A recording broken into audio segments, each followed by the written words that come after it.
Welcome back. All right, in honor of Halloween tomorrow, I'm wearing a Doctor Strange cape. I'm wearing a Darth Vader hat and t-shirt, so I am Dr. Vader. That being said, Dr. Vader couldn't have fixed the one team that I want to talk about later. But we're going to talk about that later. We're going to start off talking about Columbus at home against the New York Islanders. And I spaced this out just in case I needed two columns, which I did for this game. So it was the right call in this game. I kind of should have known this game wouldn't need two columns. It is an Islanders game. Varlamov versus Merzlikins in this one. Let me go ahead and move the board back a little bit. So the top corner, that's fine. It's fine. It's no big deal. Early chances for the Islanders. Few whistles because it's an Islanders game. You got to get it done. You're renting the ice by the hour. Shots are 3-2 Columbus at 4.5 minutes. Chinakov's denied on a fast break. LeBanc is robbed on a net drive. The Islanders press at 8 minutes, but they're kept to the outside. Fantilli to Werenski, there's a near miss there. LeBanc has a slap shot that saved. Chinikov has a rush chance that deflects out. The shots are 7-3 Columbus with 8 minutes left in the period. Severson fires one wide on a rush. Siplikov has a fast break chance that's held. The fans call one. The referee does not. That was a feature tonight. Columbus scores, but goalie interference says no. So the referee is told that he sucks. The Islanders press to close it out. It's 0-0 after the first period. Second period. Early press by the Islanders at that stage. Columbus had the only shot on net, though, 3 minutes in. Horvat's denied in close on a rebound. Monahan can't bury one in close himself. The Islanders get more zone time, but Columbus blocking out the net pretty well. And when those shots get in on the net, nope. Elvis is saying no. Horvat's denied in close on a rebound, and yeah, that already did that part. Suppressed by Columbus at 9.5 minutes. Fashion can't bury one in close. The Islanders press, and that's with Elvis minus his stick. No problem. They clear it. Elvis grabs his stick back. There's momentum for the Islanders. They just can't buy a goal. And this has been a storyline for the Islanders this season. They cannot score.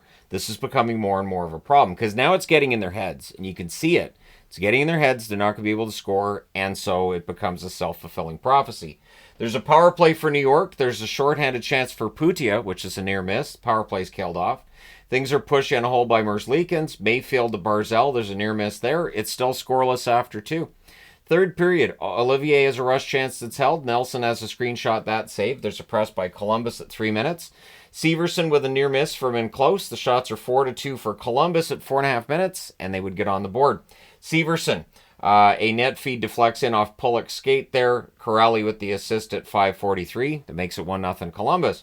Columbus presses for another. Olivier has a 3-on-2 chance. That's held. What is Olivier on early in the season? Like, he's one of these amazing stories, and maybe it's time for me to look at some interesting stories from each team. Just players that are having really good starts that I don't know if they're going to be able to sustain it. Olivier would be the guy for Columbus in my eyes. Jackets are giving the Islanders very little room out there. Barzell can't bury one in close. Things get kind of pushy. After that, Severson has a shot that's held as Columbus presses. They weren't pushing during the Barzell. Well, I guess if he's not, maybe. Goalie pull happens with 2:40 left, and it's 17:57. Danforth hits the empty net from Sillinger and Provorov. They pull the goalie again, but the Islanders are unable to score. They've been shut out 4 times this season. They've only played 10 games. They're now 3-5-2 with the loss. Columbus 5-3-1. Jump on the bandwagon. Let's go. Playoffs Columbus. Shots on net 8-5 Columbus in the first, 11-7 Islanders in the second, 11-10 Columbus in the third. Both teams had 26 shots altogether. Power plays, the Islanders had the only one and they didn't score on it. The hits 23-18 for the Islanders. Varlamov saves 24 out of 25. Merzlikins 26 saves for the shutout. I have no idea how Benedict Cumberbatch wears this because it's hot in your ears. It's the one thing you don't think of. It's really hot in your ears. All right, Jets and Red Wings. So second and last game on this board. It's Hellebuck versus Lyon. Early press by the Jets. There's a near miss for Kopp on a rush. Remember, he's a former Jet. But Velarde starts it. He scores from Connor at 2:48. He tips that one in on a rush. That's the 500th point in the career of Kyle Connor. Good for him. Jets press for another, and at 4:02 they get it. Pionk buries a rebound on a tic-tac-toe play. Connor and Scheifele with the assist, so there's 501 points for Connor. He's headed to 1,000. The Wings press to respond, but they need shots. They're not hitting the net. The shots are 5-0 Winnipeg at 6.5 minutes. Stanley fires one wide. The Wings rush the other way. Wings press at the half. More pressure by the Wings. They're kept to the outside, though the Jets are defending well and clean. So defending well is one thing, but defending without taking penalties is another. Shots are 6-3 for the Jets with 6 minutes left. Niederreiter has a shot that's held. There's some pushing there. And then at 15:44, Connor kind of goes around Lyon and gets it in the net on a rush. Velarde with the assist, making it 3-0 for the Winnipeg Jets. Scheifele has a net feed picked off with 1:21 left. The Wings go to the power play. So it's 3-0 Winnipeg after one. We're going to the second period where it starts with the Jets finishing the kill. Petrie's denied as the Wings press after it's done. The Jets then get some pressure at 2.5 minutes. The shots are 2-1 Winnipeg, 4 minutes in. The Wings are stuck on one shot for a bit. Teams exchange turnovers. Sandberg has a wrister that's held. Then we get a power play for Detroit. And that penalty kill for Winnipeg tonight, not fantastic. Detroit takes advantage. Larkin takes 5 seconds. Arniel was upset with the call too. So Larkin gets the goal from Raymond and Seider at 8:13. The Jets then press at the half. The Wings press with 8.5 minutes left. Stanley's denied on a rush. The Wings with momentum since that goal, though. Every time they had it, they were dangerous. And with 3:15 left, the Wings go back to the power play. They score on this one as well. DeBrincat from Raymond and Seider at 17:40. So Raymond and Seider with the assists on both Detroit goals tonight. Jets press to respond, and there's more pressure by the Jets to close it out. So that's the response you'd want to see as a Jets fan. It's 3-2 for the Jets after two. Third period, there was some excitement, obviously, about a potential Detroit comeback. But Niederreiter puts one through Lyon and close at 10 seconds. I think it's funny, too. I did the power ranking for goalies today, and a lot of those goalies didn't have great nights tonight. So, whoops. Anyways, so that makes it 4-2 for the Jets. Jets press at 2 minutes. We know goalies are voodoo. We know this. Goalies are highly unpredictable. Fisher has a rush chance that's defended. Wings press at 4 minutes, but the shots are 6-1 Winnipeg, 4.5 minutes in. Jets would draw a power play, and they score on it at 7:19. Pionk with a wrister from the top of the circle. Iafallo and Nemesnikov with the assist. That makes it 5-2. Jets go back to the power play. Scheifele's denied and close. Lyon holds on after that. Power play's killed off. 2 shots on net for Winnipeg. And then at 10:23, Colin Miller. It's a face-off win, and it's buried after the power play's done. Miller scores from Appleton and Lowry. Jets press with 6 minutes left, and they were relentless. They win this one 6-2. They go to 9-1 on the season, and for the Wings, they drop 2, 4-4-1. I don't know how many teams have gone to 4-4-1 this year, but it's a lot. Shots on net, 7 apiece in the first, 12-8 Winnipeg in the second, 10-6 Winnipeg in the third. Final shots are 29-21 for the Jets. Power plays 1 for 2 for Winnipeg. Detroit 2 for 3 on their power play. The hits 31-10 for Detroit. I think every time I move this, it's like it makes a rustling noise against my ears. It's very distracting. Another thing I would ask Benedict Cumberbatch about. So Hellebuck 19 saves on 21 shots, and Alex Lyon saves 23 out of 29. Maybe it's not as high on him. Maybe his head's bigger. Maybe his neck's longer. But either way, Winnipeg gets a big bounce back win tonight, and now I need to change boards. You know, I saw this at Disneyland, and I was like, when that goes on sale, I'm going to buy it. And it is a high-quality item, because almost anything from Disneyland is. Almost. But, man. Anyways, so let's talk about Tampa Bay and Colorado. Vasilevsky versus Kakinen in this one. There's an early blocker saved by him, so he gets into the action in the first minute. But at 1:01, Kucherov fires one from the slot on what was the second shot. Point and Hedman with the assists. Tampa presses, they're kept to the outside, and then at 3:36, Gensel roofs one, Kucherov and McDonough with the assists. And what was amazing was Kucherov looked like he was going around the net, dumps it back to Gensel. Kakinen was following Kucherov. He had his back to the play on that one. Avs have a 3-on-1 that's defended by Hedman, and then on a 3-on-1 of their own, Geekie scores from Cirelli and Hagel at 5:32. It's a tic-tac-toe play. I don't think Kakinen could have saved that one. That's only the 5th shot on net, though, for Tampa Bay at that point. It's 3-0. The Avs, they press at the half. The Bolts draw a power play. It then becomes 10 seconds of 4-on-4. And on the Avs power play, they score. Ivan gets his first power play goal, I believe, of his career, his second goal of the season. Makar and McKinnon with the assists at 14:56. And then the Avs press for another. But it's 3-1 for Tampa after the first. Second period, there's a near miss for Kucherov and close. The shots are 4-2 Tampa at 3 minutes.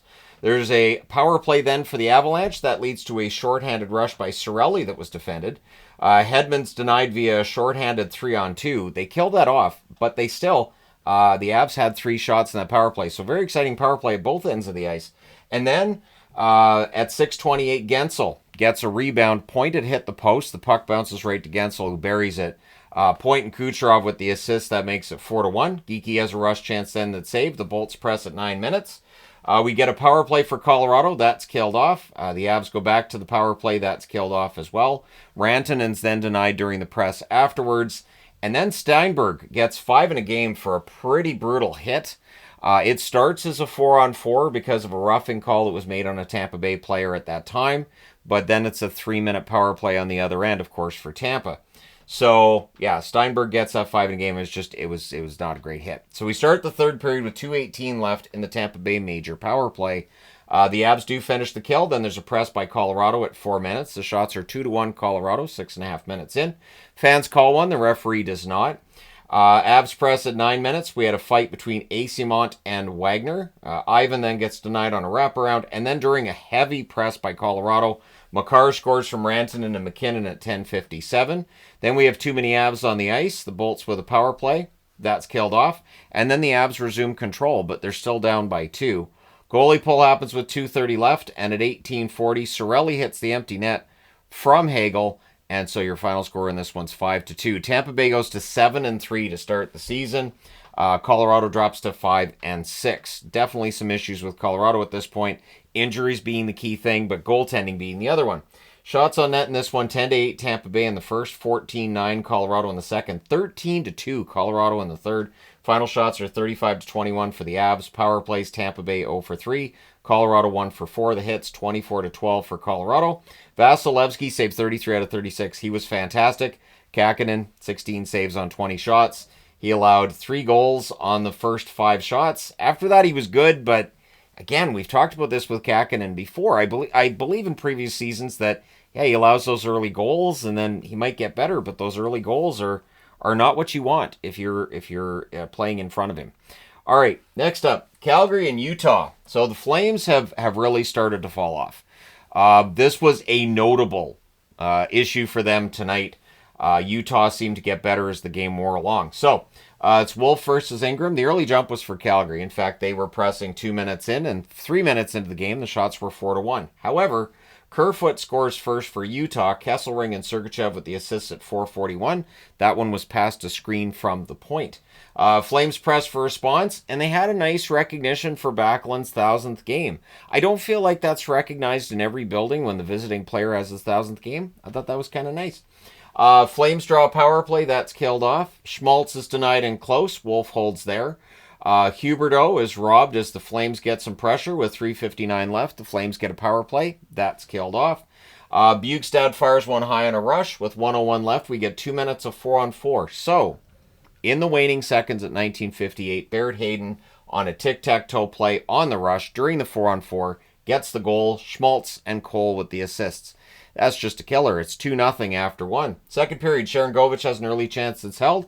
We get an early press by Calgary as well after that. Pahal's denied on a rebound, and then at 3:53, Mantha gets Calgary on the board from Kirkland and Uyghur. So there's Justin Kirkland on the board. But seconds later, on a blast from the point, Lamoureux gets his first NHL goal. Stenlund and McBain with the assists. So that was past a screen, and it makes it 3-1.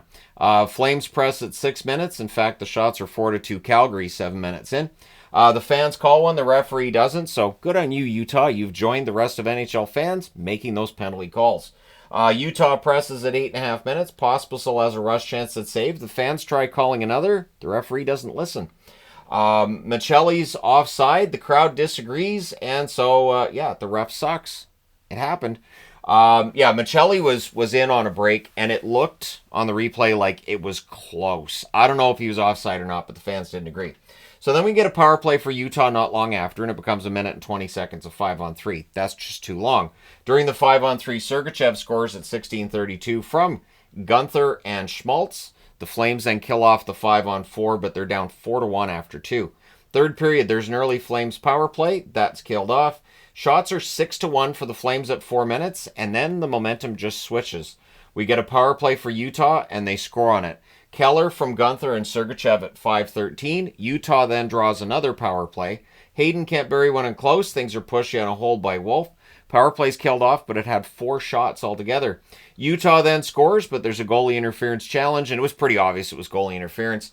I think Keller threw it in the net knowing there was a good chance it was probably coming back. Cooley then has a rush chance that's defended. Bjugstad's denied on a rush. In the end, it's a 5-1 win for Utah. Really, really needed this one. They go to 5-4-2 with the win. Calgary drops to 5-4-1 with the loss. And again, it feels like Calgary's early run to start the season's done, and now they're in some trouble. Shots on net, 13-8 Calgary in the first, 10-8 Calgary in the second, 12-8 Utah in the third. Final shots are 31-28 for Calgary. Power plays, the Flames 0-3. Utah 2-4. The hits, 30-15 Calgary. Wolf, 23 saves on 28 shots. Ingram, 30 saves on 31 shots. They needed that start from Ingram as well. So everything you want to see happen if you're a Utah fan happens tonight, except getting those power plays when you tell the referee that you want that call. All right, next up, the Vegas Golden Knights and the LA Kings. So LA lost last week in Vegas 6-1. And here's the thing. So the power rankings board's crying tonight because like LA got beaten by San Jose last night, and now tonight they beat Vegas. So Samsonov versus Kemper. There's a press by Vegas. They're kept to the outside. The shots are 2-1 for Vegas at 4.5 minutes. Kolasar then had a fight with Englund. It was a pretty good tilt. We get a post for Howden, and then on his next opportunity, he's denied by Kemper.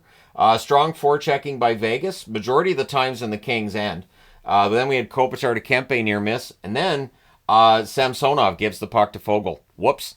And Foegele just turns and buries it 5-hole. So at 13:58, Foegele gets it. And when the announcer said it was unassisted, I said, oh, it was assisted.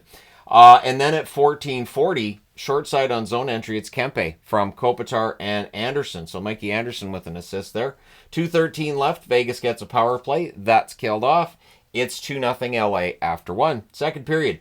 Near miss for Kopitar on a rush. The Kings press at 2 minutes. Pearson gets denied on a rush chance. The Dodgers lead, drawing cheers from an LA crowd that would be very happy that the LA Dodgers won the World Series tonight. And as a fan of both the Blue Jays and the Red Sox, not all that sad that the Yankees lose tonight. So, the shots are 4-2 for the Kings at 8 minutes. The Kings then press, and they score. LaFerriere goes tic-tac-toe. It was a great setup by Anderson. Byfield with the other assist at 10 minutes and 11 seconds. So, it's 3-0 for LA. Kopitar then adds one at 10:55. He buries this one from the side of the net. Clark and Kempe with the assists. So, it is 4-0 for the LA Kings. The rout is on. Then there's a press by Vegas with 7.5 minutes left, and Pearson would score. He's got 3 already. Holtz and Carlson with the assists at 14:58. The Kings then look to respond. Then Anderson gets a 5-minute penalty for a hit on Hertl.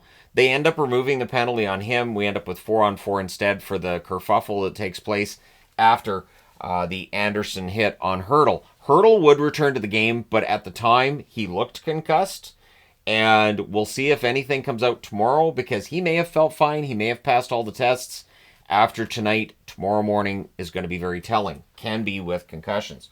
Eichel's robbed in the closing seconds, but it's 4-1 LA after 2. Third period. Hertl wasn't on the Vegas bench to start things off. He took that hit from Anderson.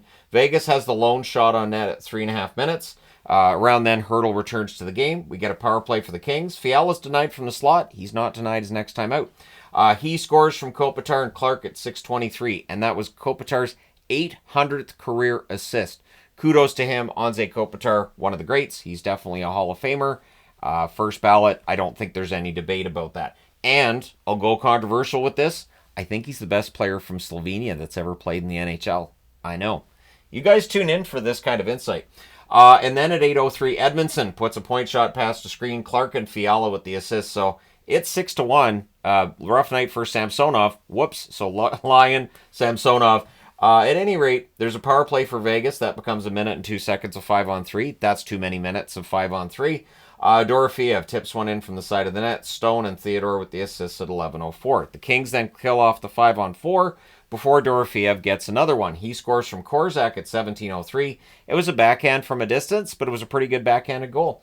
So your final score in this one, 6-3 for the Kings. They go to 6-3-2 on the season.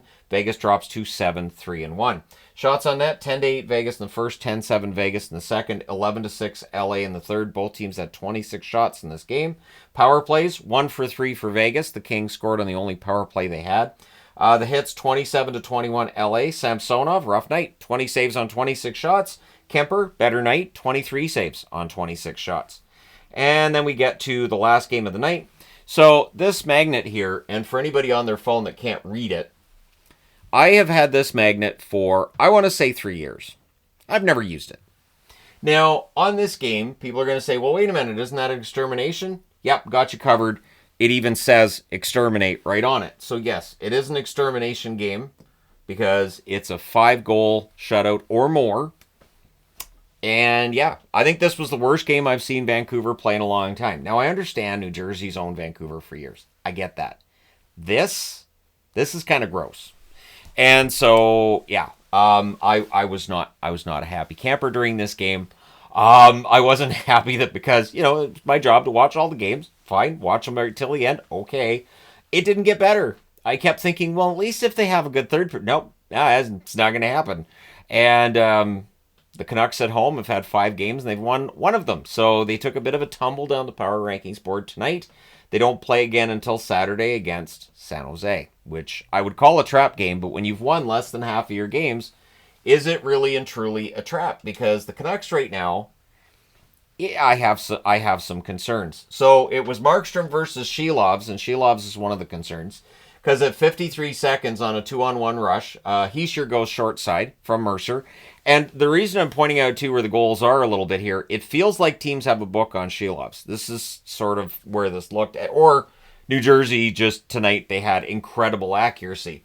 So the Devils look for another. The Canucks draw a power play. It's a 4-minute power play. That's killed off. Just one shot on net for Vancouver. A preview for how tonight was going to go. Teams exchange rushes. Pretty good flow to the game. The Devils draw a power play. That's killed off. The shots are 5-4 New Jersey with 6 minutes left.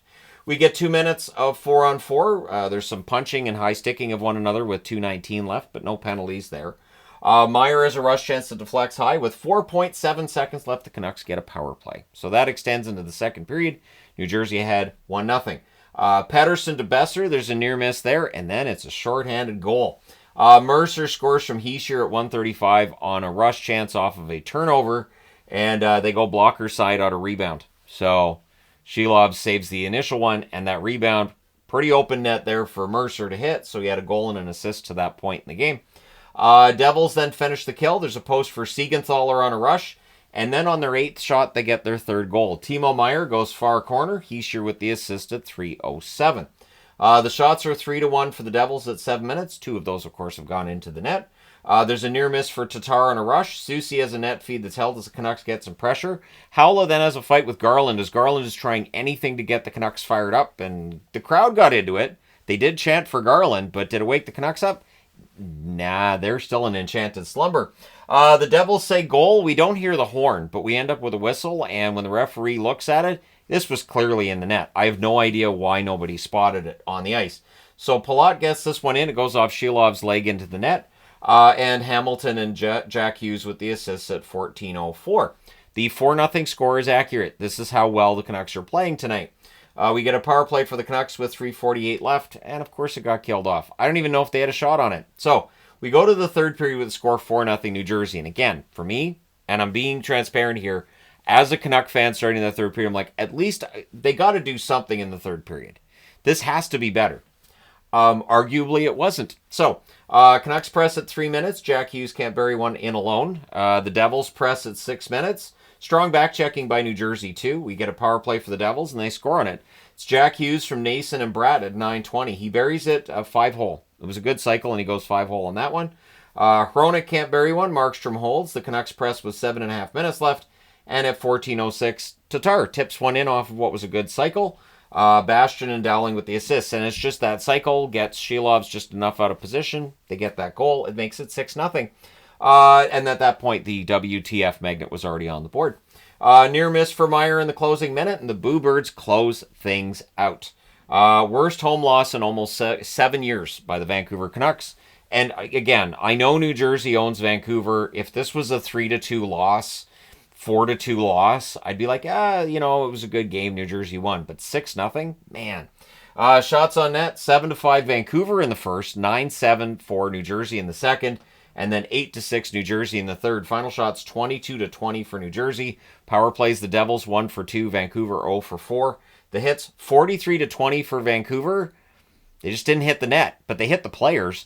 Markstrom, 20 saves for the shutout against his former team, and he's probably feeling pretty good about it. And Shelov, 16 saves on 22 shots.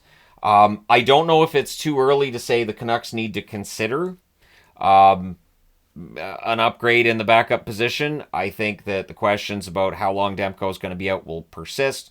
Shelov's just... I like Shelov's. I want him to succeed. I'm not sure through the games that he's played so far this year whether or not he's at that NHL level at this point. But anyways, and that's part of the reason why when they signed Lankinen, I was really happy, because the idea of Shelov's and Patera being the goaltending tandem, but anyways, there you go. Thank you guys so much for all your support as always. Don't forget to hit like and subscribe in the event that you've not done so already. And yeah, so we'll see what happens on Saturday in San Jose. Usually that trip through California in recent years has been kind of fun for Vancouver, but I think those California teams have gotten a little bit better. We'll see how it goes this time out. But let me know your thoughts. Thank you guys so much for all your support as always. From Dr. Vader, I'm done for tonight. Thanks again. I will talk to you guys soon enough.